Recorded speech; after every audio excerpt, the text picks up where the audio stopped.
C'est un journal, c'est un hebdomadaire qui convient de dire dès le départ, qui appartient au mouvement démocratique et social, MDS, dont le parti a été créé, président fondateur M. Mahmoud Archan, et actuellement c'est M. Samad Archan qui est le secrétaire général du parti. Donc nous nous conduisons dans le fil droit de cette formation qui dit centre, ça veut dire que nous ne sommes pas des gens de gauche ni de droite. Nous suivons la ligne qui peut intéresser le Maroc, qui peut valoriser le Maroc, qui peut développer, qui peut tout projet qui peut participer, qui peut en fait avancer le Maroc. Donc nous ne sommes pas là pour critiquer le gouvernement, ça ne veut pas dire qu'on ne critique pas le gouvernement, mais nous faisons des critiques constructives. Nous ne sommes pas dans le systématique, nous sommes dans une voie qui permet au peuple marocain de se connaître et de se reconnaître et aussi d'avancer ensemble dans la solidarité et dans la fraternité. Parce que nous estimons que le Maroc, c'est pour tous les Marocains. Et sous l'égide, bien entendu, de Sa Majesté le roi Mohamed VI et de l'assiste. Donc, il est évident que sa vision vis-à-vis du Maroc, sa démarche vis-à-vis des Marocains, c'est pour le bonheur, c'est pour le bien et c'est pour l'ensemble de tout le peuple marocain.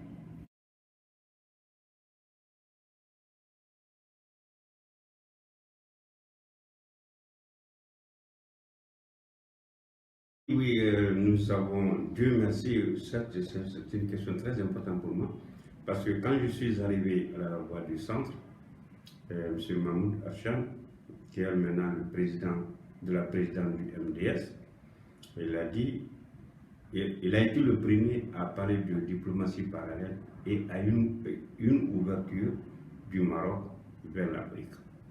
On a été les premiers partis politiques. Le premier parti politique a invité des ambassadeurs ici. Ils sont venus pour discuter, pour échanger avec le secrétaire général, avec le président, avec les membres du parti. Et là, je vous assure, tous les autres après ont pris le même chemin. Donc ça veut dire que moi d'abord en tant que subsaharien et africain, il va de soi que mon penchant, qu'il y ait cette coopération fraternelle entre le Maroc et le reste des États africains, dans le respect mutuel, dans la concordance, dans la solidarité et dans la fraternité. Il est évident que cela ne peut se faire que lorsque on est ensemble.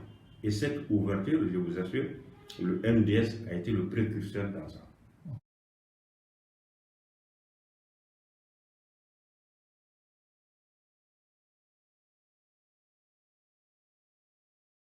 Bien, c'est vrai, j'ai eu beaucoup de chance de connaître et de voyager dans beaucoup de pays africains et de travailler dans des journaux.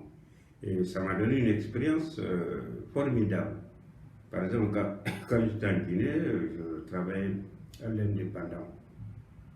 C'était un hebdomadaire qui paraissait chaque mardi. Bon, on était là et ça marchait bien. Bon.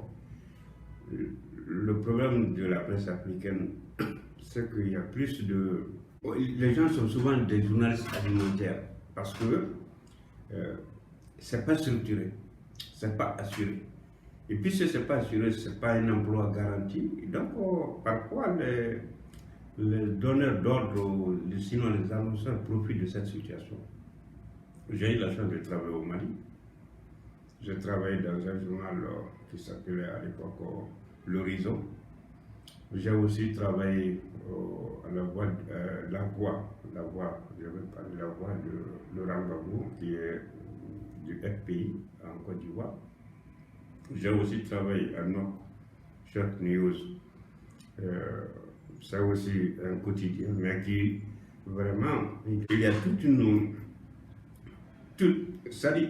grande différence entre ces 4 pays, ces 5 pays. Et ce qui est important, les journalistes en tant que tels sont engagés. Mais le problème de formation, de perfectionnement, les conditions de travail, les conditions matérielles font que on ne peut pas trop les en vouloir parce qu'on ne peut faire qu'avec les moyens de bord. Et là, moi, je le tire chapeau parce que j'ai voulu dans des conditions très très difficiles.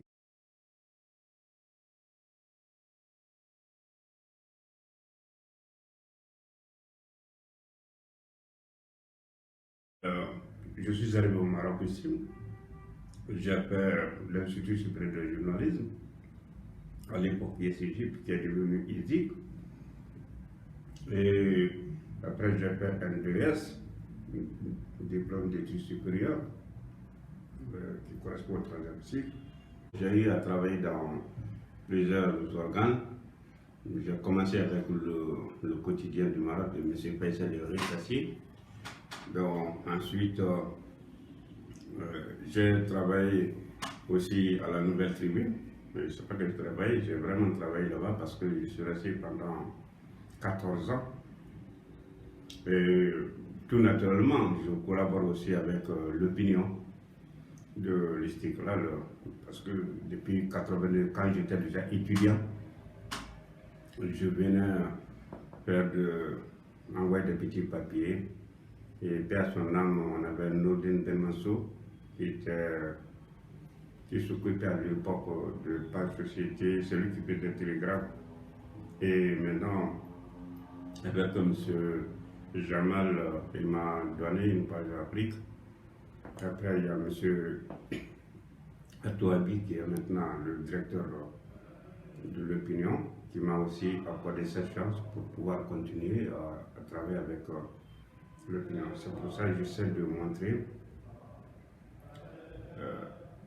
de mettre en exergue les potentialités et les valeurs africaines.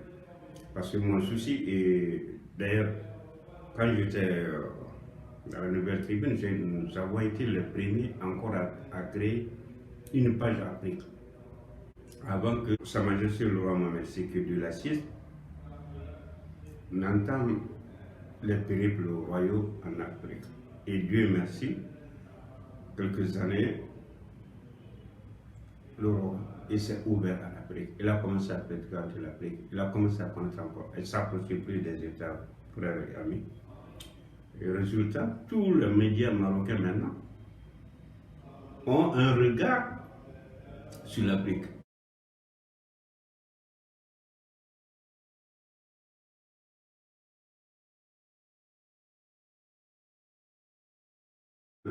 Ce regard, moi je ne voudrais pas que ça soit limité juste quand le roi se déplace ou quand le souverain se déplace.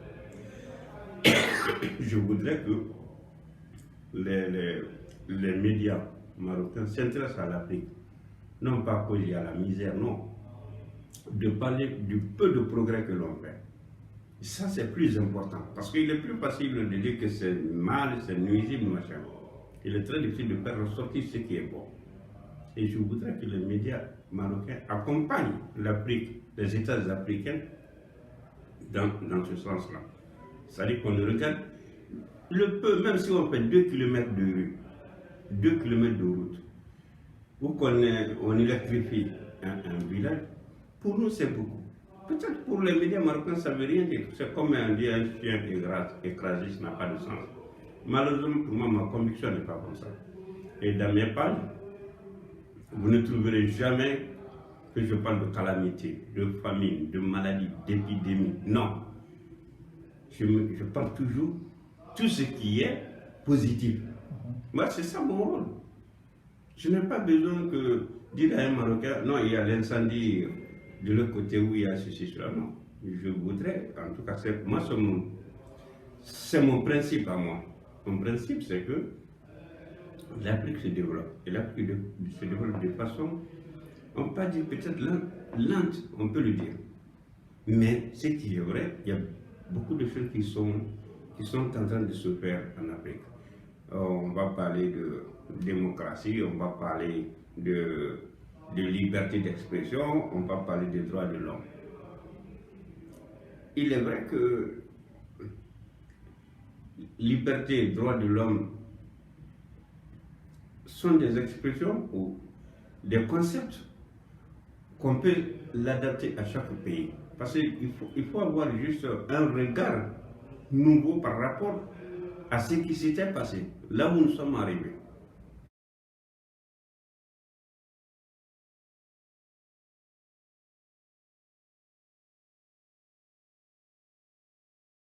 Aujourd'hui, les gens nous parlent du deuxième mandat, hein. Par exemple, je parle de la Guinée. Deuxième mandat, troisième mandat. On dit on veut faire un référendum pour changer la constitution. Pas l'opposition dit non. Ah, si on change de constitution, automatiquement c'est pour lui donner un troisième mandat. Il y a quelque chose là qui, qui sort du contexte. Votons d'abord. Voyons le texte de la constitution. Est-ce que ça veut dire qu'on a repris, c'est une porte ouverte pour un troisième mandat, ou bien c'est juste pour doter la Guinée d'une institution forte? Tout le débat est là-bas. Mais avec l'amalgame et les politiciens, comme on a dit la fois dernière lors de la conférence, parce que le tribalisme, ça nous amène à ce truc-là. L'ethnocentrisme, parce que les gens ils vont se focaliser. Ah oui, c'est parce que l'aide de telle ethnie, c'est pourquoi vous le supportez. L'autre dit non, vous ne voulez pas parce que vous êtes de telle ethnie. Pourquoi on va arriver à ce stade? Ça n'a pas de sens. Moi, je crois que nous devrions, entre nous, nous comprendre en tant que frères, en tant que sœurs, en tant qu'acteurs, en tant que décideurs, en tant qu'opérateurs, et essayer de nous comprendre pour mieux faire avancer nos pays, nos États. Et tant qu'on n'arrivera pas à se comprendre sur ce volet, aucun développement n'est possible. Quand vous avez le terrorisme au Burkina Faso, au Mali, au Niger, au Cameroun, au Nigeria, il y aura forcément des conséquences sur les pays environnants, les pays voisins. Donc, et qu'est-ce qu'il y a là-bas de tout ça? Comment peut-on comprendre que les terroristes soient plus armés que l'armée officielle, l'armée étatique ou les armées étatiques? Qui les fournit les armes? Où ils se cachent? Qui les ravitaille? Où ils achètent ces armes? Quand il y a trop de... L'Afrique, moi je pense, nous devrons nous donner la main. Tant que nous essayons de regarder envers nous-mêmes, on peut avancer. Mais lorsqu'on ne peut que regarder ailleurs, comme l'immigration, les jeunes, pourquoi ils vont là-bas?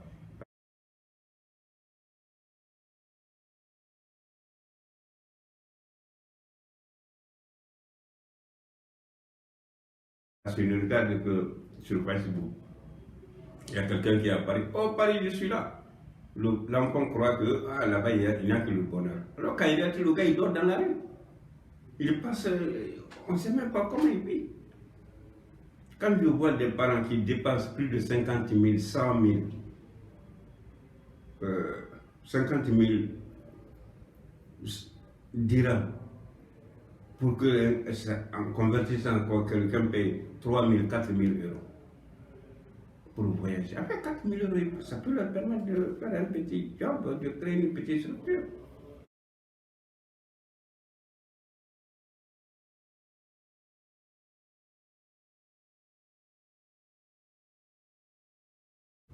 Je voudrais lancer un appel à la jeunesse à travers votre structure, à travers votre caméra, dire aux jeunes que l'avenir c'est en Afrique. Il n'y a pas de mieux d'Eldorado, il n'y aura pas d'autre Eldorado que l'Afrique. Et l'Afrique ne pourra se développer qu'avec la jeunesse africaine, avec les jeunesses africaines et avec l'Afrique elle-même.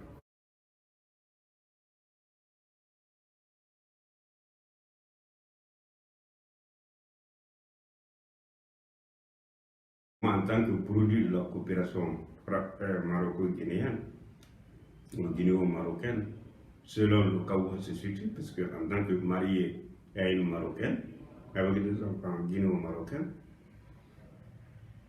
je pense que cette coopération a un bel avenir. Parce que les Marocains, en fait, les peuples africains ou les pays africains, les États africains commencent à prendre conscience que l'Afrique ne peut se développer qu'avec l'Afrique elle-même. Et le Maroc, de par ses expériences, par ses grands groupes, par ses atouts, constitue une opportunité pour les autres États. Et un exemple, quand vous prenez le Maroc de 1990, ça n'a rien à voir avec le Maroc de 2000. Le Maroc de 2000, ça n'a rien à voir avec le Maroc de 2020. Il y a un progrès formidable. Et les États africains pourront tirer profit de ça.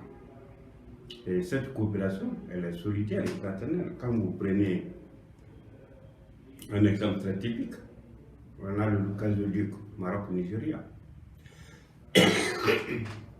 On a aussi l'aménagement de la baie de Cocody en Côte d'Ivoire, qui est vraiment un exemple de coopération sud-sud, africano-africain, parce que c'est les entreprises marocaines qui sont chargées, et c'est pas moi, c'est des millions qui sont engagés.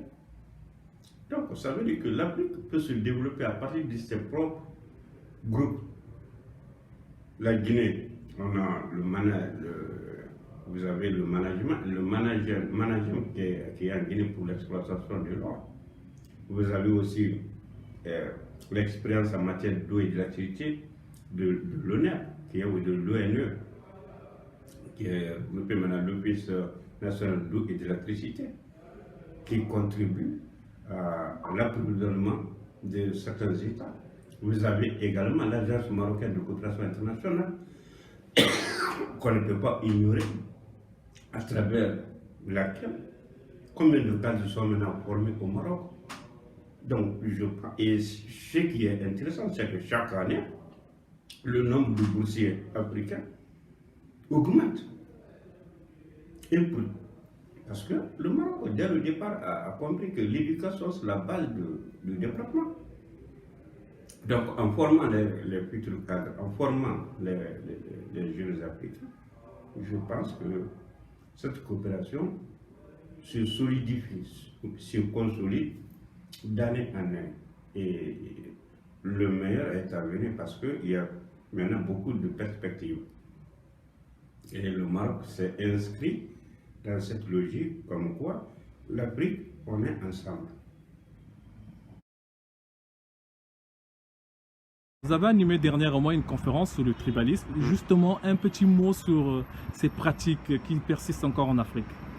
Bien, il faut dire que le tribalisme, c'est un fléau qu'il faut combattre par tous les moyens. Et Dieu merci que cette conférence organisée par le club des Congolais de Casablanca nous a donné l'opportunité de relever le danger qui guette nos pays.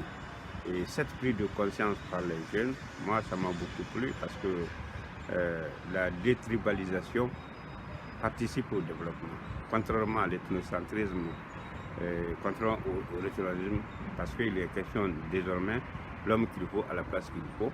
Et cela passe lorsque nous mettons un bulletin lorsque nous votons, nous devrons voter non pas parce que tel est notre cousin, tel est notre ami. Non, nous devrons voter pour un programme et non pour une personne. Et ça, c'est vraiment un canevas, un boulevard ou une passerelle pour entamer 2020, qui est dans le souhait ou le vœu ardent que nos pays vivent en harmonie.